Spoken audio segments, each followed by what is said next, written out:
Halo teman-teman, masih dengan saya lagi Felix. Tentunya masih melanjutkan bahasan mengenai donghua kesayangan kita, yaitu Saulan. Dalam bagian sebelumnya kita telah melihat tim Sri Lanka yang telah berhasil lolos ke babak final dan juga telah sukses mengalahkan tim dari Kekaisaran Singluwo. Namun seperti biasa, bagi kalian yang belum dan ingin menyaksikan donghua-nya secara langsung, kalian bisa skip video ini karena pastinya konten kali ini akan banyak mengandung spoiler. Terus bagi yang selalu nanya nontonnya di mana, sebenarnya kalian bisa nonton aja di WTV. Di web bisa, mau di aplikasi pun juga sudah ada di Play Store ataupun di App Store. Buruan segera di-download karena selain Saulan di sana juga banyak tontonan menarik lainnya. Baiklah, tanpa berlama-lama lagi, mari kita mulai.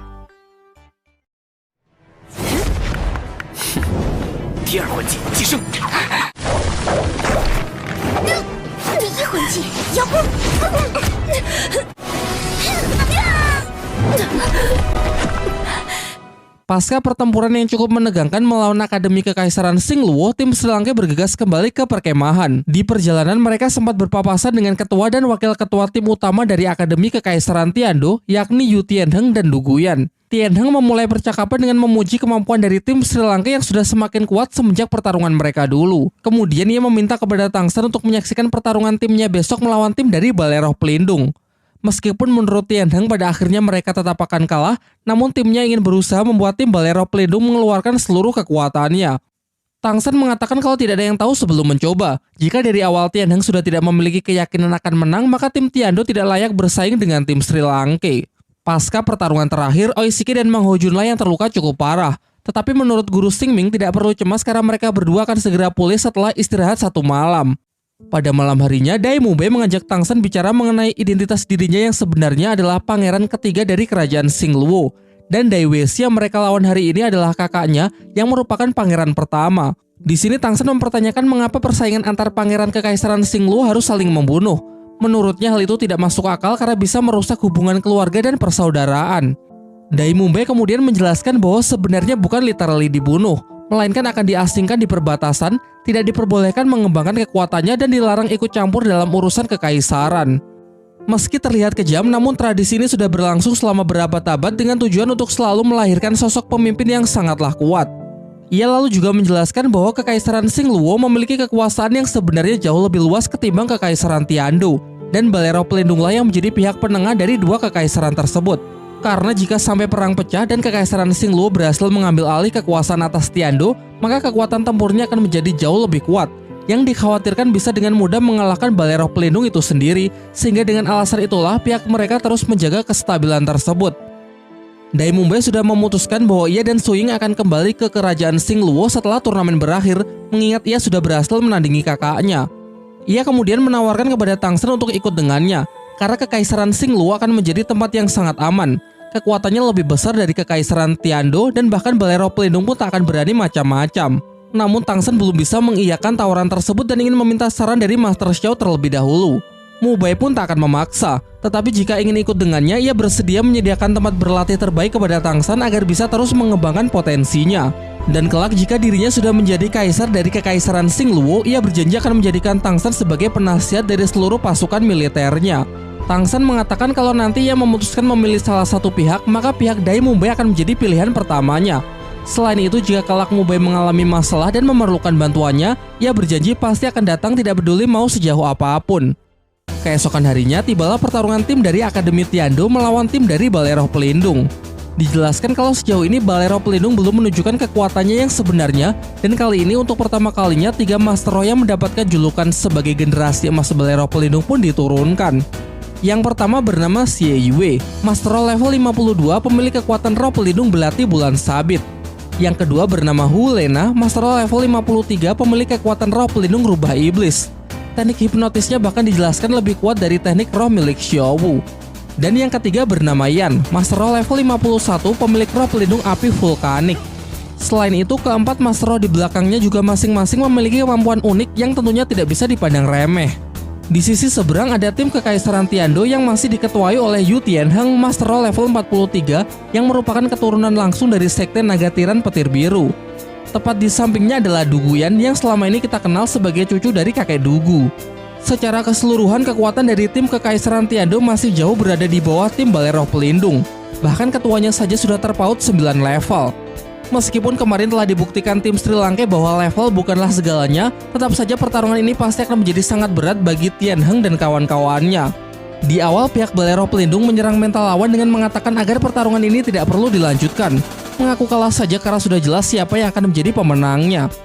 Namun Tian Heng tak goyah dengan gertakan tersebut dan tetap menunjukkan kepercayaan dirinya yang masih sangat tinggi.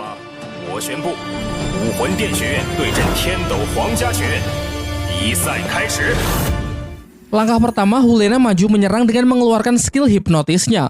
Menyadari hal itu, Tian Heng segera memerintahkan anggota timnya agar tidak melihat mata musuh. Namun ternyata itu hanyalah sebuah pengalih perhatian.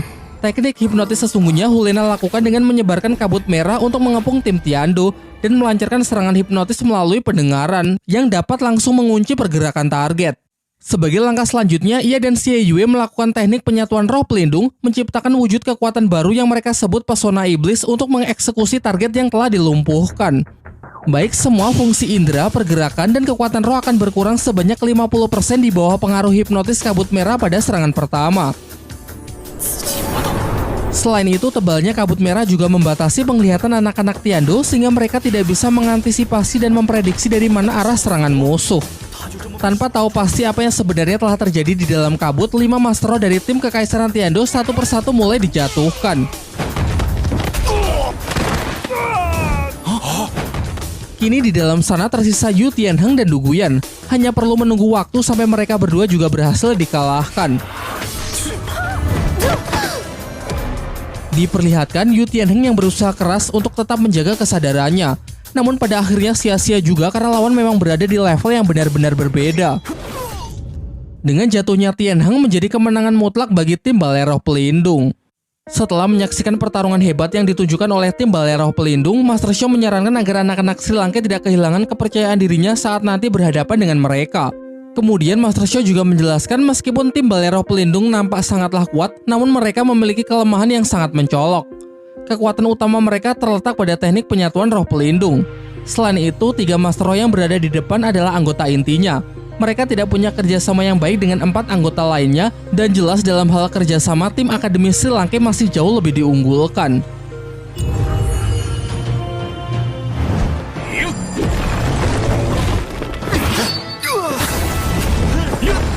Pertarungan demi pertarungan telah berlalu meskipun scene lengkap pertarungannya tidak diperlihatkan. Kini terpilih 3 tim yang masuk ke pertandingan 3 besar, yaitu tim dari Akademi Chen Feng, tim dari Akademi Sri Lanka, dan tim dari Balai Roh Pelindung. Singkat cerita, hari pertarungan pun telah tiba. Arena yang dipilih berbeda dari arena babak sebelumnya, dan kali ini dalam upacara pembukaannya, Bibidong sang pemimpin suci Balai Roh Pelindung memberikan sambutannya. Semua peserta berlutut untuk memberikan hormat. Namun Tangsan enggan melakukannya karena selama ini ia hanya akan memberikan penghormatannya kepada guru dan juga ayahnya saja. Bibidong kemudian menatap Tangsan dengan pandangan intimidatif. Sehingga untuk mengantisipasi hal itu, Tangsan segera mengaktifkan mata iblis ungunya.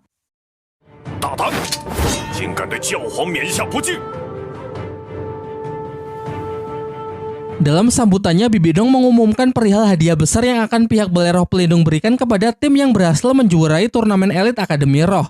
Hadiah itu berupa 3 buah tulang roh yang berasal dari siluman roh berusia puluhan ribu tahun. 1 tulang roh tangan kanan, 1 tulang roh kaki kiri, dan 1 tulang roh kepala. Tulang roh kepala memiliki kekuatan spiritual dan kebijaksanaan, yang mana dahulu tulang roh tersebut dimiliki oleh mendiang pemimpin suci terdahulu. Terdapat 3 tim di babak kali ini, sehingga diadakanlah pertarungan perorangan dengan tujuan mengeliminasi salah satu tim, karena di babak final hanya akan diisi oleh 2 tim saja. Setelah diundi, Akademi Chen Feng harus melawan Akademi Balai Roh Pelindung. Namun sebelum pertarungan dimulai, tim Balai Roh Pelindung mengaku kalah. Selanjutnya giliran tim Sri Lanka yang maju melawan Akademi Chen Feng. Namun di sini Master Xiao menyadari kalau ini adalah taktik dari Balai Roh Pelindung yang sudah bekerja sama dengan Akademi Chen Feng. Oleh karena itu ia tidak ingin terjebak dalam permainan mereka dan memutuskan untuk menyerah saja. Terakhir Balai Roh Pelindung harus kembali bertarung melawan Akademi Chen Feng. Dan benar saja, giliran Akademi Chen Feng yang menyatakan kalau timnya menyerah dan membiarkan tim Balai Roh Pelindung untuk maju ke final terlebih dahulu. Sehingga dengan ini tim Balai Roh Pelindung lolos ke final. Sementara Akademi Chen Feng akan bertarung melawan Akademi Sri Lanka untuk memperebutkan kuota final yang satu lagi. Di sini kalau dijelaskan memang agak ribet ya, tapi intinya Akademi Sri Lanka dan Akademi Chen Feng akan bertarung dan yang menang nanti akan melawan tim dari Balai Roh Pelindung di babak final. Jadi sebenarnya Akademi Chen Feng dan Balai Roh Pelindung itu bersatu buat ngalahin tim Sri Lanka gitu. Kita langsung lompat ke hari berikutnya. Kedua tim maju untuk memulai pertarungan memperebutkan kuota untuk masuk ke final melawan tim Balai Roh Pelindung. Terlihat Wu yang menjelaskan bahwa sebenarnya tujuannya bekerja sama dengan Balai Roh Pelindung adalah agar ia bisa diberikan kesempatan untuk kembali bertarung melawan Tang San. Meskipun terlihat kalau Tang San tidak terlalu menggubrisnya. Di atas arena kedua tim pun sudah siap dengan formasi masing-masing. Tim Akademi Chen Feng menjadikan Feng Xiaotian sebagai ujung tombaknya.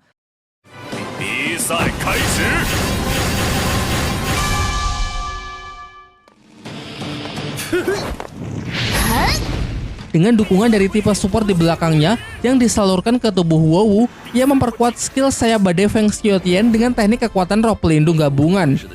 Gabungan dari keduanya secara teori memang sangatlah dimungkinkan karena pada dasarnya angin memanglah bisa digunakan untuk memperkuat api. Di paling belakang, Oishike menyalurkan kekuatan rohnya ke tubuh Ning Rongrong yang kemudian ia perkuat dengan skill dukungan cahaya kibau, kemudian disalurkan lagi ke Suying, disalurkan lagi ke Mang Hojun, terus diperkuat sampai estafet dari kekuatan roh tersebut masuk ke dalam tubuh Tang San.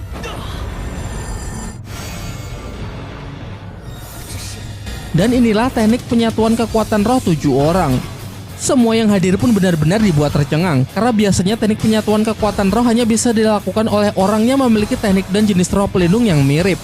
Teknik yang sama pernah ditujukan oleh anak-anak dari Akademi Changhui dulu di babak penyisihan, dan memang benar mereka memiliki jenis roh pelindung yang sama sehingga bisa menyatukan energi untuk memperkuat skill rohnya.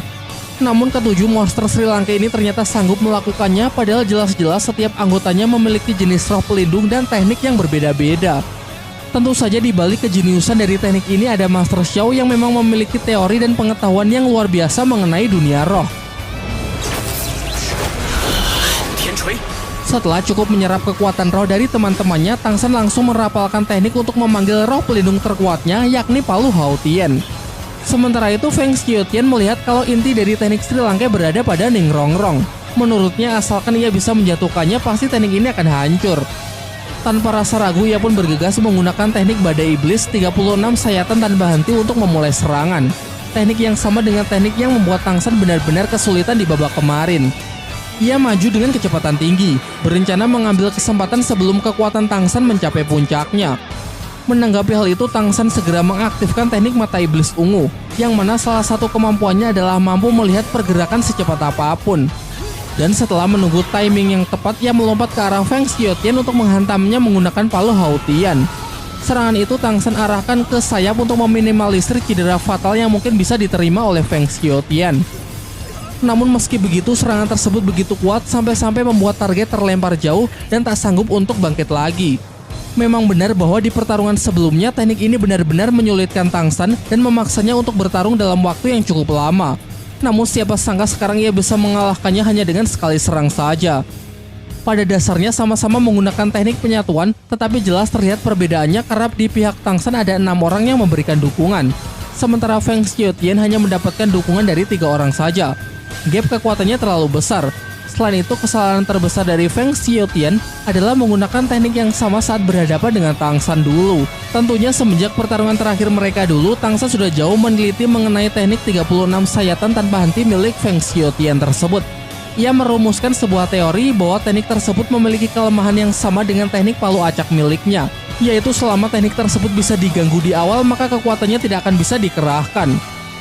Mengandalkan penglihatan unik miliknya, sedari awal Tang San sudah menangkap pergerakan dari Feng Xiaotian. Dan ketika Feng Xiaotian masih menambahkan kecepatan, merupakan waktu yang tepat untuk mengganggunya sebelum mencapai kekuatan puncak. Namun kini Master Xiao merasa kalau situasi Tang San menjadi lebih berbahaya karena Palu Hao Tian telah diperlihatkan terlalu banyak, yang mana hal ini membuat hasrat Balai Roh Pelindung untuk membunuhnya pasti akan menjadi lebih kuat. Ketika menyaksikan Feng Xiaotian yang telah dikalahkan hanya dengan 1 serangan saja, membuat Wu sangat kesal. Bersama anggota yang masih tersisa, ia segera merapalkan teknik untuk melakukan serangan balasan. Di waktu itu juga Tang San bergegas menarik kembali Palu Hao Tian yang wujudnya sekarang lebih besar dari tubuhnya sendiri. Dan bukannya surut, kekuatan dari Palu Hao Tian justru semakin menggila. Seakan Tang San akan bersatu dengan roh pelindungnya tersebut. Perlu diketahui bahwa teknik ini merupakan teknik perwujudan roh pelindung yang harusnya hanya bisa dilakukan oleh Master Roh yang telah mencapai level 70 ke atas. Dengan kekuatan yang didapat dari keenam temannya ditambah lagi peningkatan dari skill support cahaya Kibouning Rongrong, Guru Liu Erlong mengatakan kalau kekuatan Tangsan sekarang pasti sudah setara dengan Master Roh level 70. Tidak ingin menunggu sampai Tangsan benar-benar mencapai kekuatan puncaknya, Wu Shuang bersama anggota lainnya yang belum ingin menyerah segera maju untuk mengganggu Tangsan. Tetapi sayangnya mereka terlambat.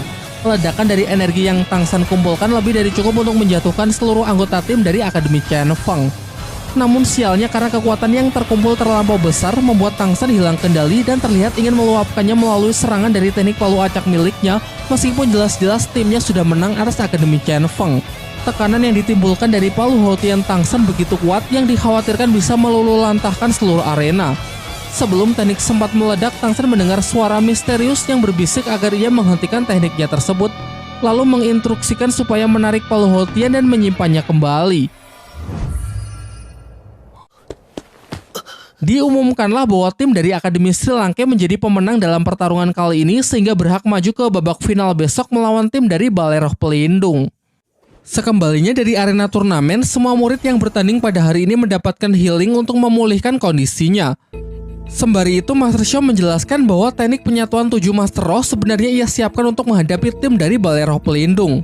Untuk itu ia punya keyakinan 70% akan menang. Namun karena kini teknik tersebut sudah diperlihatkan, pastinya tim dari Balai Roh Pelindung sekarang sudah memikirkan cara untuk mengatasinya, sehingga strategi ini sudah tidak lagi akan efektif.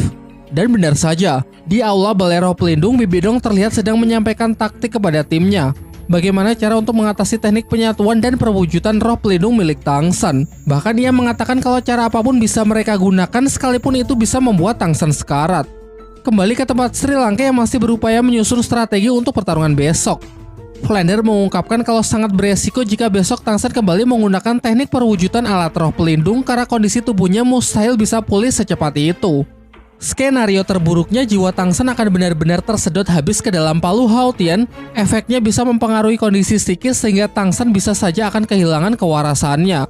Pembicaraan pun ditutup dengan Master Xiao yang memerintahkan semuanya untuk segera beristirahat, sementara ia akan memikirkan cara terbaik untuk menghadapi pertarungan besok. Di pihak Balai Roh Pelindung, Master Hantu mengatakan kalau Master Xiao lah otak dibalik strategi tempur dari anak-anak Sri Lanka hingga bisa mencapai titik ini. Ia pun mengusulkan agar ia diberi perintah untuk membunuhnya saja. Namun Bibidong tidak mengizinkannya, ia beralasan kalau Master Xiao merupakan pemegang plat tetua Balai Roh Pelindung sehingga kematiannya bisa merusak reputasi dari Balai Roh Pelindung itu sendiri. Untuk itu ia menegaskan agar Master Hantu dan Master Krisan tidak melakukan tindakan di luar apa yang ia perintahkan. Akan tetapi sebenarnya di balik alasan itu, Bibidong ingin melindungi Master Xiao karena jauh di lubuk hatinya ia masih memiliki perasaan terhadapnya. 我能做的也只有保护你的安全。 Dalam diskusinya, Master Xiao melarang Tangsan untuk menggunakan teknik penyatuan 7 orang dan perwujudan roh pelindung mengingat resiko yang telah dijelaskan sebelumnya terlalu besar. Jadi kembali ke rencana awal, tim Sri Lanka akan memanfaatkan keburukan dari kerjasama tim musuh.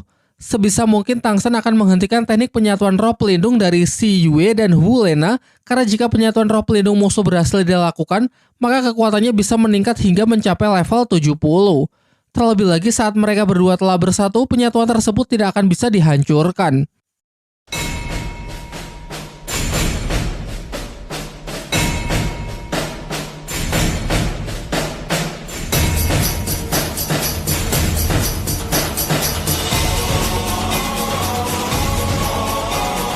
Dalam perjalanan menuju arena babak final, tim Sri Lanka berpapasan dengan tim lain yang sudah lebih dulu gugur dari turnamen.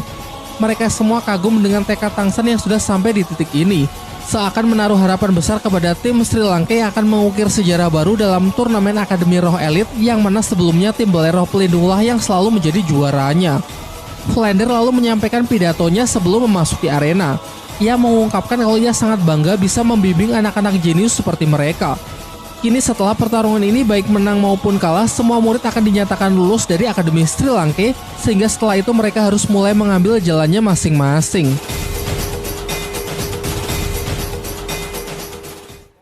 Singkat cerita, kedua tim mulai memasuki arena. Seperti pertarungan yang lalu, Hu Lena memulai serangannya dengan teknik hipnotis untuk melumpuhkan target. Akan tetapi Tangsan pastinya sudah mengantisipasi hal tersebut. Ia menyadari kalau teknik hipnotis Hu Lena disalurkan melalui penglihatan dan pendengaran. Selanjutnya ia memberikan perintah kepada Xiaowu yang juga menguasai teknik hipnotis untuk mematahkan teknik hipnotis musuh.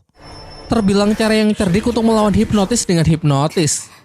Meskipun gagal melancarkan serangan hipnotisnya, Hulena masih mempunyai teknik kabut merah untuk membatasi pergerakan dari tim Sri Lanka. Kesempatan itu ia gunakan untuk melakukan penyatuan roh pelindung dengan Su Yue. Ditambah dengan adanya dukungan dari tipe support di belakangnya, membuat mereka berdua dengan segera bisa langsung bersatu dan siap menyelesaikan pertarungan dengan cepat seperti apa yang mereka lakukan kepada tim dari Akademi Tiando. Sementara itu, Tang San mulai mengingat perkataan dari Tian Heng. Meskipun Tian Heng tahu kalau timnya tidak akan bisa menang, ia tetap mengambil resiko bertarung dengan tujuan supaya tim Balai Roh Pelindung bisa segera menunjukkan teknik pamungkasnya tersebut, membukakan jalan kepada tim Sri Lanka untuk bisa mengcounternya.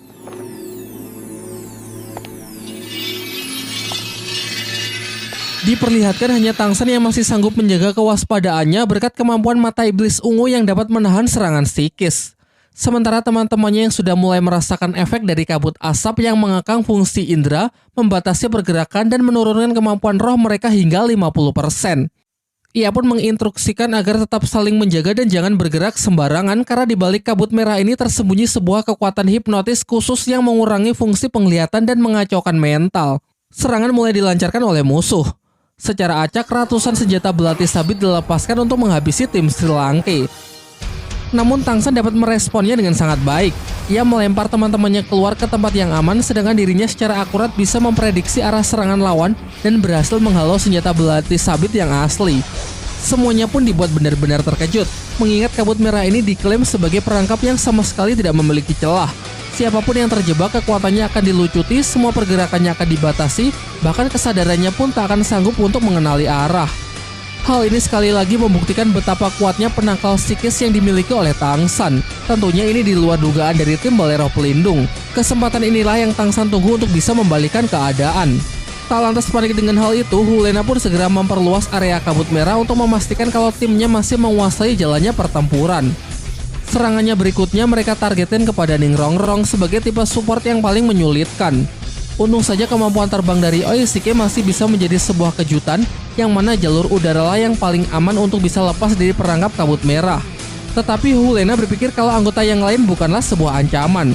Kelima anggota Balai Roh Pelindung lebih dari cukup untuk bisa menanganinya, sehingga sekarang ia akan lebih fokus kepada Tang San yang menurutnya masih berada di dalam genggamannya.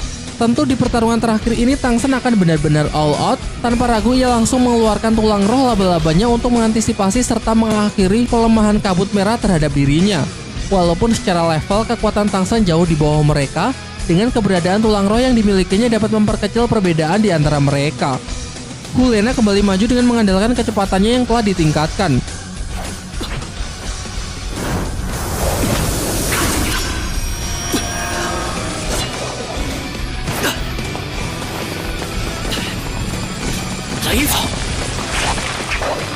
Rumput biru perak bisa dihancurkan dengan sangat mudah. Terjadilah benturan antara tulang rohnya melawan senjata musuh, dan sayangnya tulang roh Tang San tak memiliki durability yang cukup kuat untuk bisa menahan tajamnya belati bulan sabit.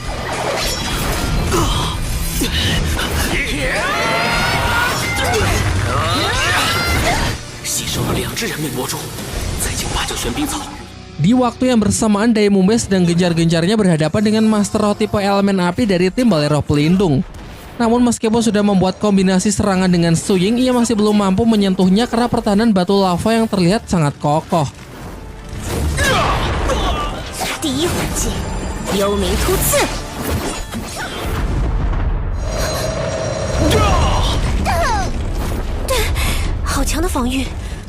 Sementara tim Sri Lanka yang lain berhadapan dengan Master Roh yang memiliki skill serangan jarak jauh yang sangat kuat, namun masih belum cukup kuat untuk menembus perisai pelindung emas milik Xiaowu. Seperti yang sudah Master Xiao prediksi di awal, meskipun secara individu tim Balai Roh Pelindung lebih kuat, namun yang menjadi kelemahan terbesar mereka adalah buruknya kerjasama tim. Kelemahan inilah yang dapat dimanfaatkan dengan baik oleh anak-anak Sri Lanka untuk berusaha menjatuhkan mereka satu persatu. Di dalam kabut, Tang San masih bertarung dengan begitu sengit melawan teknik gabungan roh pelindung Si Yue dan Hulena. Ia mampu mengombinasikan gerakan tulang roh 8 kaki laba-laba dengan teknik langkah hantu untuk mengimbangi kecepatan musuh. Salah satu serangan yang Tang San hindari ternyata menarget Daimuba yang tengah sibuk bertarung. Meski dapat menghindar, ia lengah sehingga membuatnya terjebak di dalam perangkap lava.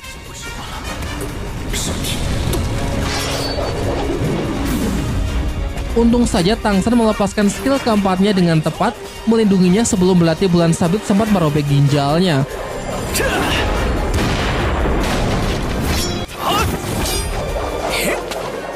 Sayangnya skill keempat Tang San terlalu banyak mengkonsumsi kekuatan rohnya, memberikan angin segar kepada Hu Lena untuk segera menghabisinya.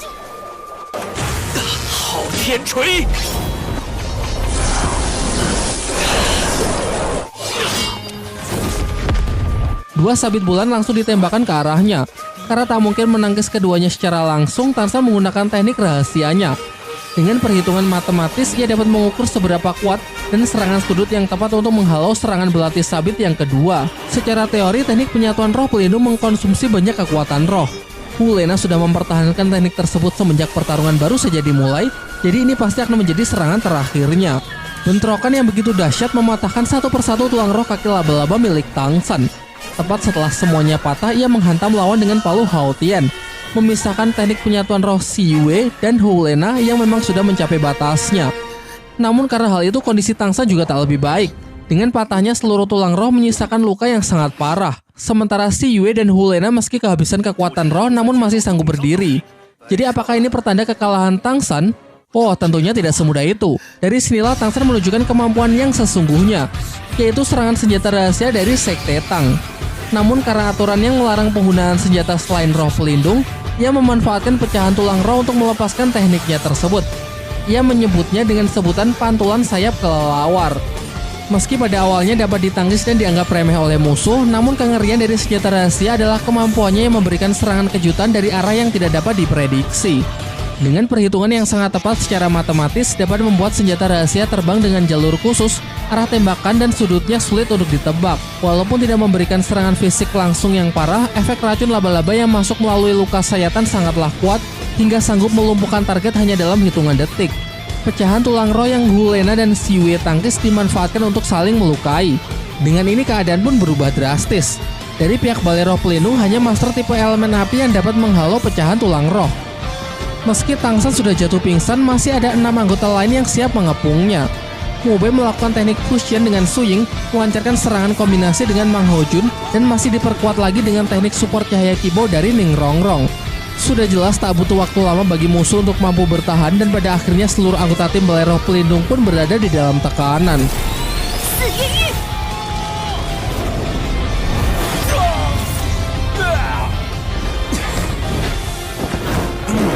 Kakek Dugu memperingatkan Bibi Dong mengenai racun Tang San yang sangat unik. Selain Tang San sendiri, di dunia ini tidak ada orang yang sanggup membuat penawarnya.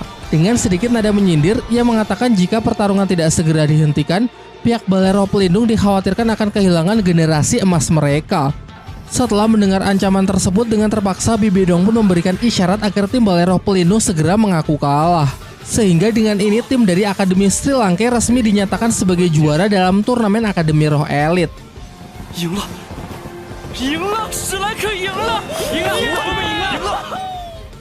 Setelah mendengar pernyataan tersebut, Ning Fengxi menggunakan skill healing supernya untuk memulihkan semua orang yang terluka.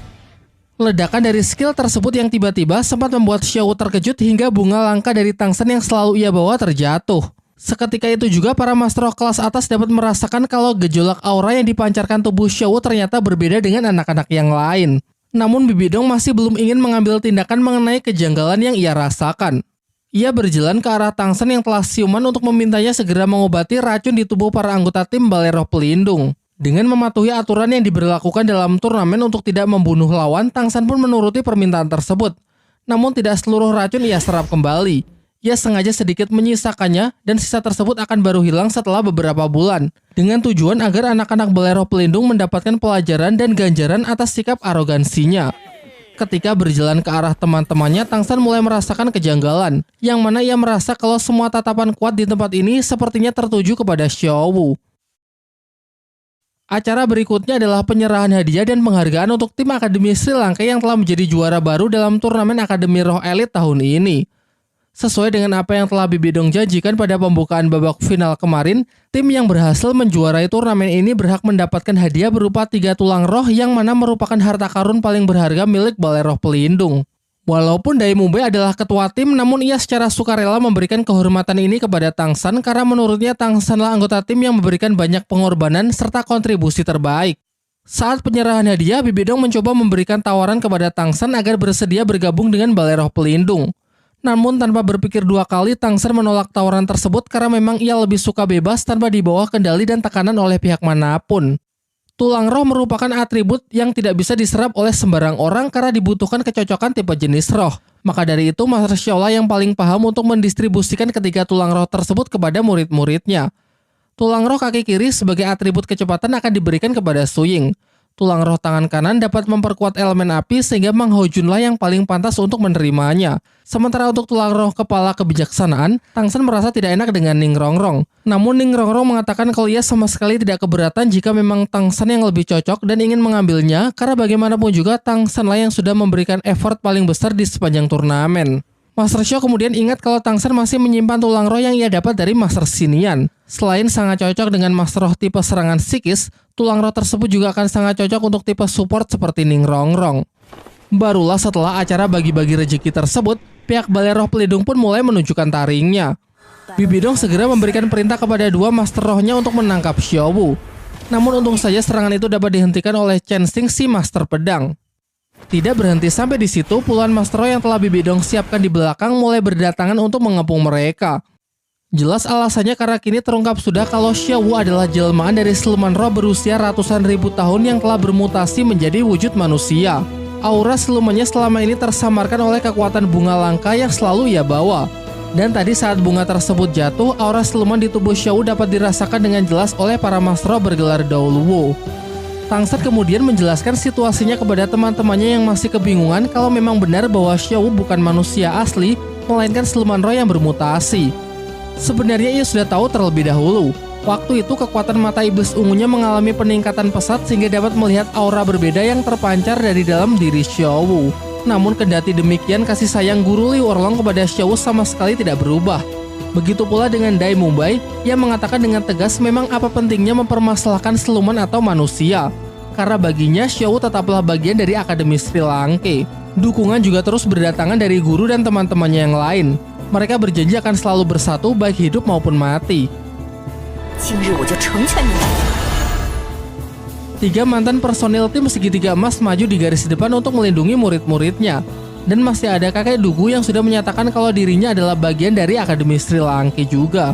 Tentunya sebagai pemimpin suci dari Balai Roh Pelindung, kekuatan dari Bibi Dong benar-benar tidak terbayangkan. Dengan tekanan yang ia lepaskan dari cincin roh merah berusia ratusan ribu tahun cukup untuk membatasi pergerakan dari kakek Dugu dan segitiga emas yang bahkan telah menggunakan teknik penyatuan kekuatan roh pelindung.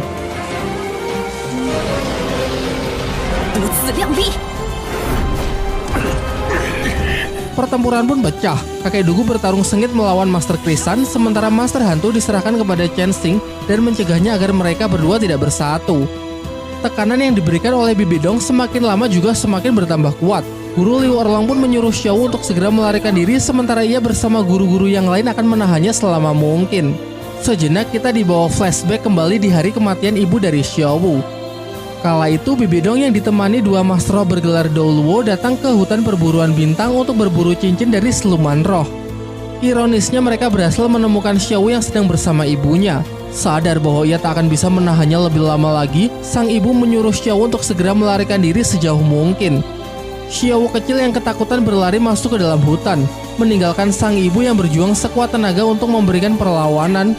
Hingga pada akhirnya tak butuh waktu lama, Bibi Dong pun berhasil membunuhnya dan mendapatkan cincin roh merah berusia ratusan ribu tahun.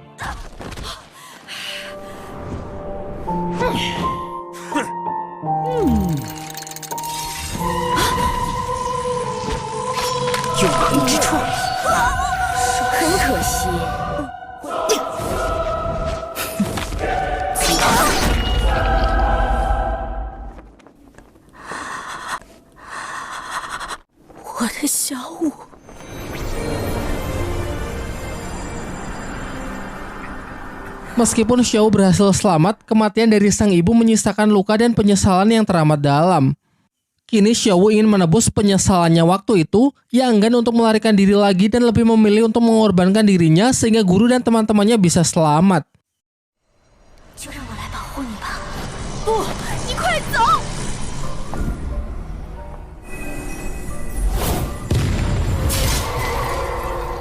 Ia berencana menggunakan teknik bunuh diri seperti yang dulu pernah dilakukan oleh Ibu Tangsan. Menyadari hal itu, Master Kristen bersama Master Hantu segera bertindak cepat untuk berusaha menghentikannya. Seketika itu juga Tangsan yang tak kuasa menahan dirinya lagi mengeluarkan palu Haotian lalu bergegas masuk ke dalam pertempuran demi melindungi Xiaowu. Akan tetapi di detik-detik terakhir sebelum kekuatan mereka bertumbukan, sebuah palu Haotian lain yang diselimuti kekuatan roh berwarna merah muncul untuk memisahkan kedua belah pihak. Langit dan bumi pun seraya bergetar ketika Tang Hou mengangkat palu Haotian, yaitu bersiap merilis teknik perwujudan roh pelindung dalam skala yang jauh lebih besar. Bibi Dong bersama dua bawahannya maju untuk berusaha menahannya. 教皇殿前，教皇殿。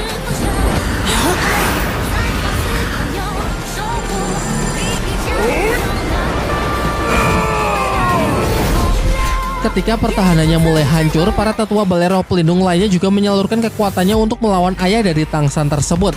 Namun upaya mereka tak lantas bisa menandingi kekuatan Tang Hou dan justru membuat Tang Hou semakin murka. Meskipun tidak ada pihak Bibi Dong yang terluka karena sebenarnya Tang Hou memang hanya ingin menghancurkan simbol dari balai roh pelindung dan menyita sedikit waktu untuk membawa pergi Tangsan dan Xiaowu. Sebelum menghilang, terdengar suara Tang Hou yang mengancam Bibi Dong bahwa suatu saat ia pasti akan kembali untuk menuntut balas. Diperdengarkan kalau Bibi Dong merasa kesal terhadap dirinya sendiri karena meski sudah berlatih selama bertahun-tahun untuk bisa mencapai gelar Dao Luo, kekuatannya masih jauh untuk bisa menandingi Master Haotian tersebut. Ia kemudian disarankan agar segera menurunkan perintah untuk melakukan pengejaran. Tetapi Bibi Dong malah mengatakan kalau sekarang bukan waktu yang tepat untuk melawan Tang Hou. Sebaliknya, emosinya pun perlahan mulai padam dan justru membiarkan orang-orang Sri Lanka untuk segera pergi meninggalkan balai roh pelindung, mengingat siluman roh ratusan ribu tahun yang ia inginkan sudah tidak ada bersama mereka.